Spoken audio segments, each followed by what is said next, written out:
In March 2026, the average American shopper walked into a grocery store and saw something they had not seen in 8 years.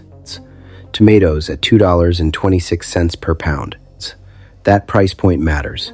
It is the highest fresh tomato price recorded in the United States since December 2022. According to the latest Consumer Price Index, released by the Bureau of Labor Statistics, tomato prices jumped 15.3% in March alone. Year over year, tomatoes are up 22.6%. To put that in context, overall inflation rose only 3.3% in the past year.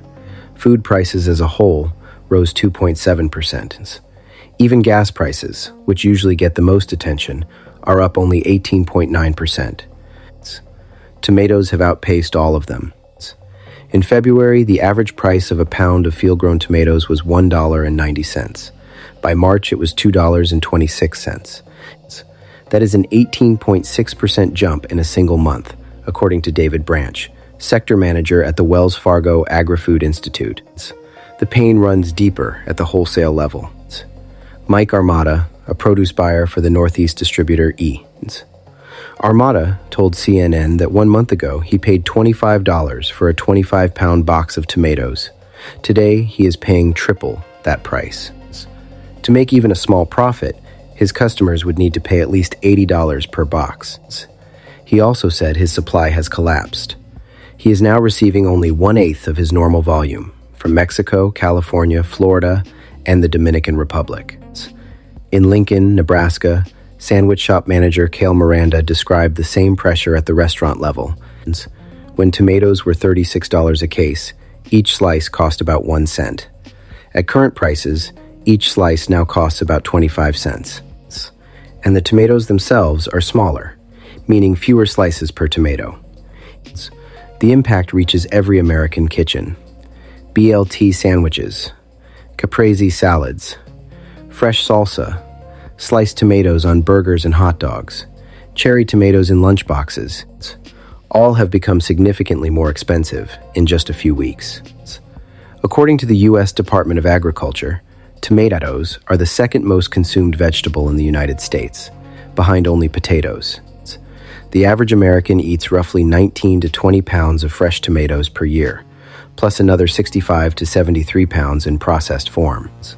A spike of this size on a staple this widely consumed does not stay invisible.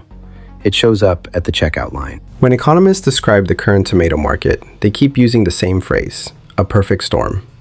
4 separate forces converged on a single produce aisle at the same time, and the price tag is what came out the other end. The first force is the tariff. On July 14, 2025, the U.S. Commerce Department officially terminated the 2019 Tomato Suspension Agreement with Mexico, a deal that had been in place in various forms since 1996. In its place, an anti-dumping duty of 17% was imposed on most fresh tomato imports from Mexico. This matters because the United States imports roughly 70% of its fresh tomato supply, and 90% of those imports come from Mexico. According to Joseph Glauber, a senior fellow at the American Enterprise Institute and former chief economist at the USDA, Mexican tomato imports have already declined by over $500 million since the tariff took effect. Ricky Volpe, professor of agribusiness at California Polytechnic State University, said the tariff is being passed through fairly cleanly to consumers because few players in the supply chain have the capacity to absorb the loss. He called tomatoes a case study in the ongoing impact of current tariff policy. The second force is weather in Florida. For the first time in about 15 years, Florida experienced a hard freeze in January 2026. Bob Spencer, president of West Coast Tomato in Manatee County, said the freeze took out approximately 70% of his farm's 2,000 acres. That damage hit during what David Branch called the critical spring transition window. The third force is weather in Mexico. According to Stephen Bradley, president of Cox Farms, Mexico's tomato growing regions experienced unusually heavy rain and fog. Tomato plants do poorly with high moisture. The crop became more vulnerable to disease and pests, and yields fell below normal. The fourth force is diesel fuel. Since late February 2026, Diesel prices have surged more than 50%, according to AAA. The national average is now $5.61 per gallon. In some states, diesel has topped $7.50. Tomatoes are extremely truck-intensive. They are heavy. They are perishable. They require refrigerated cold chain shipping. Every additional dollar of diesel travels straight into the price of every box delivered.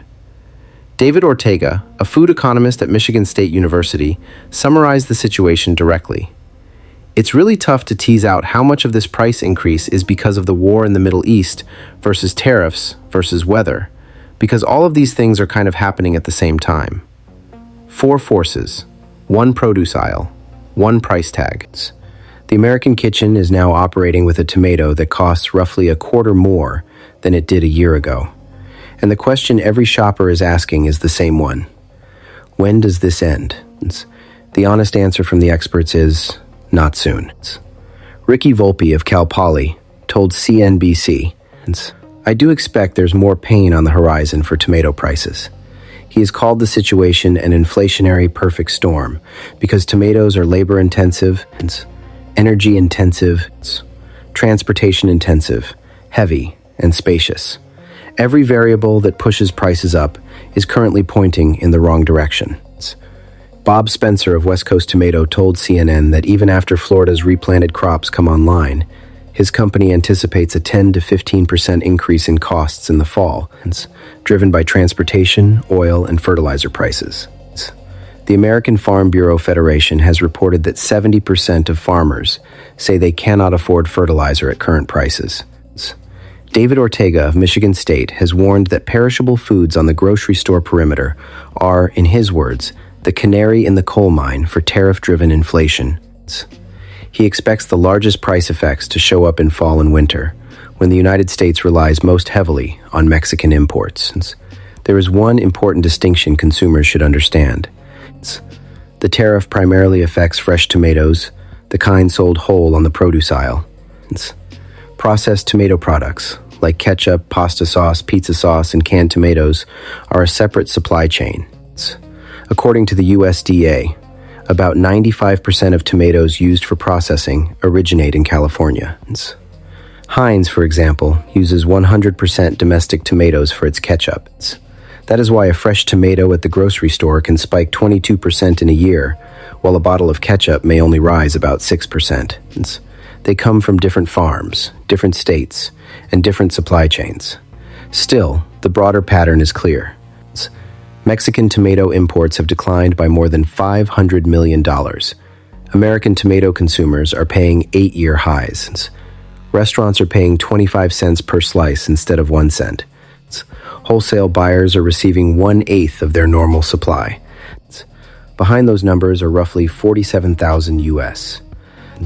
jobs supported by the Mexican tomato import and distribution chain, and an industry generating over $8 billion in total economic activity, according to research from Texas A&M University.